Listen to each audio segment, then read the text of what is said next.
Okay, good morning everyone. चलिए आज class 8 subject science हम लोग लाइट को डिस्कस करते हैं। स्टूडेंट्स, इस लाइट चैप्टर को जरा गौर से समझिए, ठीक है? क्योंकि मैंने इस लाइट को क्लास 6 में, 7 में और 8 में तीनों क्लास में आपको लाइट बहुत मैंने अच्छे से बताया। 2 क्लास में मैंने बहुत अच्छे से बताया और आप मुझसे ही पढ़े हो। 8 में भी मुझे बताना है। आप ये मत समझना कि मैं ऑनलाइन बैठा हूं या ऑफलाइन बैठा हूं। आप प्रीवियस नोट उठा लो, प्रीवियस कॉपी निकालो और उसको देखते हुए नया फिर से नोट्स बनाओ, ठीक है? आपको लगेगा कि बहुत बातें हम पहले से पढ़े हुए हैं और कुछ आपको जोड़ना पड़ेगा, ठीक है? अगर आप नोट्स फ्रेश रखे हो तो उसी में कुछ अपेंड करो, लिखो जो चीज आपको नया लगे, और नहीं अगर सेम टू सेम है तो आप उसको रिपीट कर सकते हो, आपको लिखना नहीं पड़ेगा। लेकिन मुझे लगता है कि कुछ बढ़ना पड़ेगा क्योंकि 7th की अपेक्षा 8 में कुछ नई चीजें होती है, ठीक है? लेकिन आप लोग 7th में बहुत अच्छे से कवर कर रहे थे, इसलिए मैंने 7th में थोड़ा सा बियॉन्ड सिलेबस भी गया था, जरूरत से ज्यादा भी गया था, क्योंकि आप लोग अच्छे से समझ रहे थे। तो ये चीज यहाँ भी है, वो आपको बेनिफिट भी यहाँ करेगा। तो सबसे फर्स्ट यहाँ पे आता है कि लाइट है ना, what is light, what is light, ठीक है? पहला पॉइंट ये। सब लोग अपने अपने माइंड में रिपीट करो, क्या हमने लाइट का डेफिनेशन देखा है? थोड़ा देर वीडियो को रोक करके नोट्स निकालो और फिर देखो। लाइट का डेफिनेशन लिखा हुआ है, it is the source of energy, source of energy that enable us to, that enable us to see। ये एनर्जी का वो सोर्स है जो हमको किसी चीज को देखने में हेल्प करता है। साउंड में भी आप लोग यही डेफिनेशन पढ़ते हैं। साउंड एनर्जी का वो सोर्स है जो हमको किसी भी चीज को सुनने में हेल्प करता है, और लाइट एनर्जी का वो सोर्स है जो किसी को हमको देखने में हेल्प करता है, ठीक है? enable us to see। किसी भी चीजों को देखने के लिए क्या चीज आपको चाहिए? आपको 3 चीजें चाहिए। क्या क्या चाहिए? एक तो वो ऑब्जेक्ट चाहिए जिसे आप देखना चाहते हो। दूसरा, आपका एक आईज चाहिए, ठीक है? आंख चाहिए, ठीक है? वो भी ऑन वर्किंग प्रोसेस। और थर्ड हमको लाइट चाहिए। इसमें से अगर कोई भी चीज नहीं है तो हम किसी भी चीज को नहीं देख सकते, ना आप लोग भी जानते हैं। लाइट की कहानी इतनी इंपॉर्टेंट है कि आपको 6, 7, 8 और 10 और आगे चल के लाइट पे तो पूरी फिजिक्स बनी हुई है ना। पूरी फिजिक्स नहीं कर सकते, लेकिन मैक्सिमम टॉपिक लाइट पे डिस्कस होता है। और इतनी इंपॉर्टेंट है कि आप सोचिए कि आंख अगर दिन भर के लिए आपको बंद कर दिया जाए, फिर उस दिन का दिन आप नहीं कर सकते, ठीक है?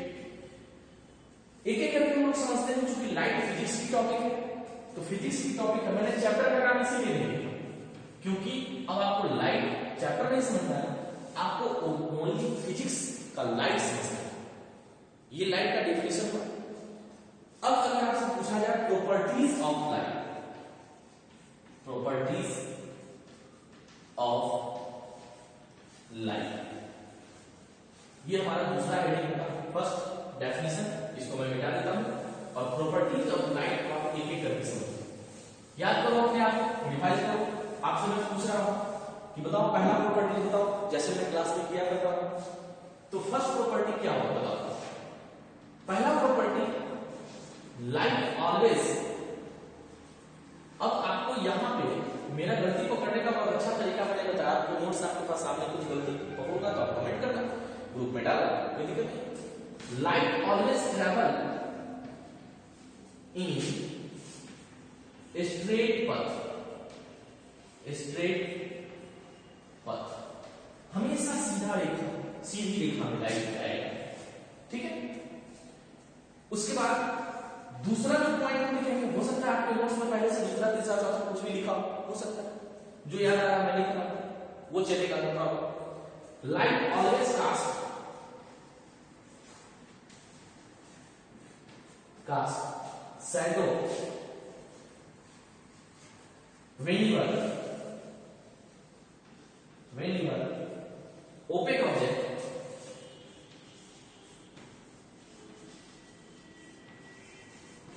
opaque object comes between their path. ठीक है, दूसरा प्रॉपर्टी हो गया। लाइट जो होता है वो डुअल नेचर का होता है। लाइट इज डुअल नेचर का होता है। वेव भी होंगे एंड इलेक्ट्रोमैग्नेटिक वेव। ठीक है, इलेक्ट्रोमैग्नेटिक वेव।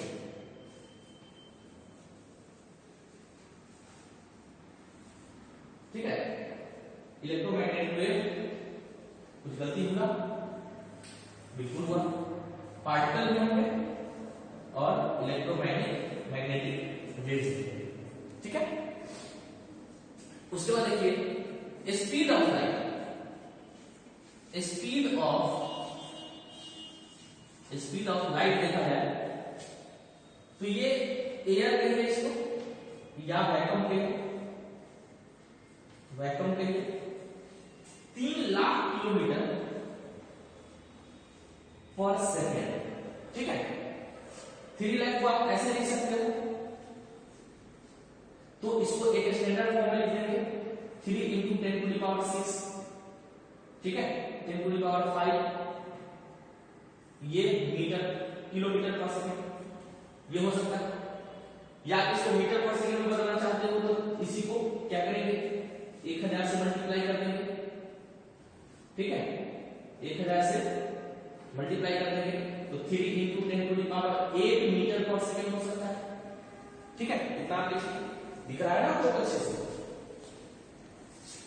हाँ, दिख रहा है। उसके बाद वाटर में देखा जाए, बेटा दोस्तों ये आप पहले पढ़ेंगे। वाटर में देखा जाए तो लाइट का ये स्पीड होगा 2.25। ठीक है, वाटर में अगर देखा जाए तो 2,25,000 किलोमीटर पर second.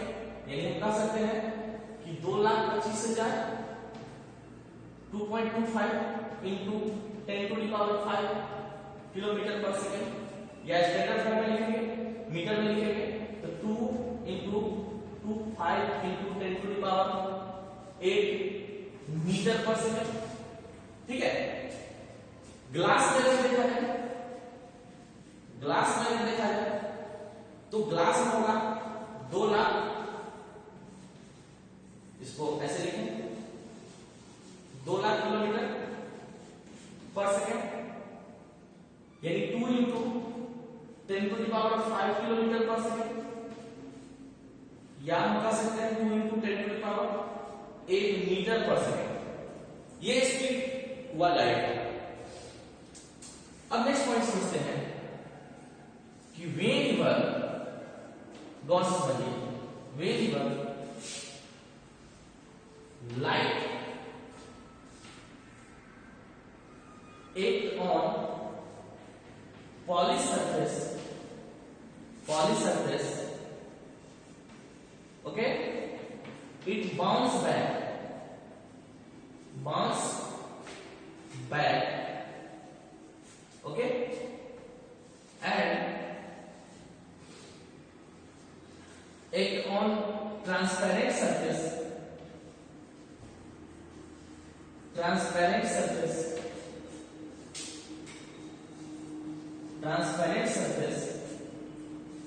it change their path,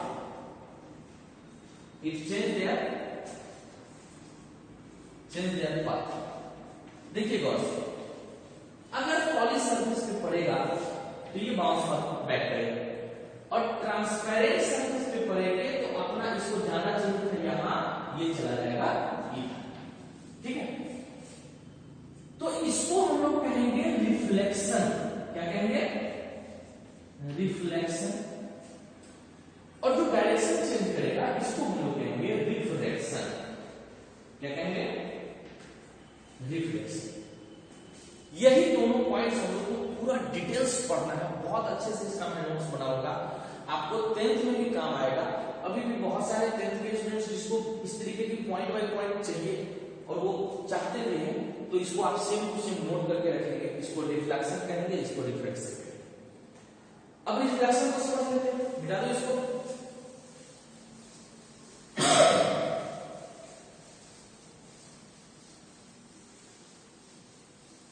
reflection को समझ लेते हैं। जैसे ये एक मिरर है, रिफ्लेक्शन के जस्ट बाद मैं आपको मिरर भी समझा दूंगा। ये एक मिरर है, यहां से कोई लाइट आ रहा है, बहुत सारे लोग किसी दूसरे का आंख चमकाया हुआ है, ऐसे लाइट आता है और ऐसे लाइट चला जाता है। तो जो आने वाला लाइट है इसको हम कहेंगे इंसिडेंट रेज। क्या कहेंगे? Incident raise. इसको हम आई से इंडिकेट करेंगे। और जो जाने वाला लाइट है इसको हम लोग कहेंगे रिफ्लेक्टेड रेज। इसको हम आर से इंडिकेट करेंगे, ठीक है, आर से इंडिकेट करेंगे। और इसके बीचों बीच एक लाइन होगा जिसको हम कहेंगे नॉर्मल, जिसको हम एन से इंडिकेट करेंगे। अब जब भी हम लोग लिखेंगे तो इंसिडेंट रेज पूरा नहीं लिख करके आई से लिखेंगे, रिफ्लेक्टेड रेज पूरा नहीं लिख करके आर से लिखेंगे, और नॉर्मल नहीं लिख करके सिर्फ एन लिखेंगे। अब यहां पे दो बातें निकल के आती हैं। नंबर एक, इंसिडेंट आने वाला और जाने वाला हमेशा इक्वल होता है। तो क्या लिखेंगे? Angle of incident rays is always equal two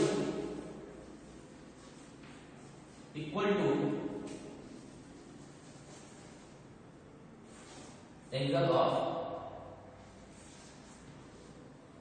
of reflected raise.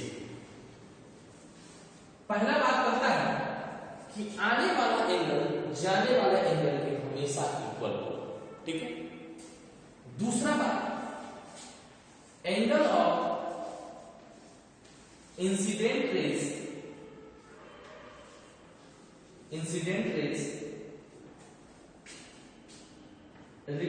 Reflected raise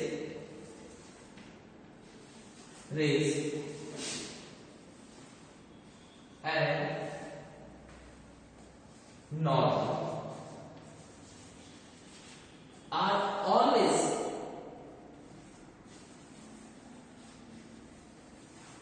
on same lines.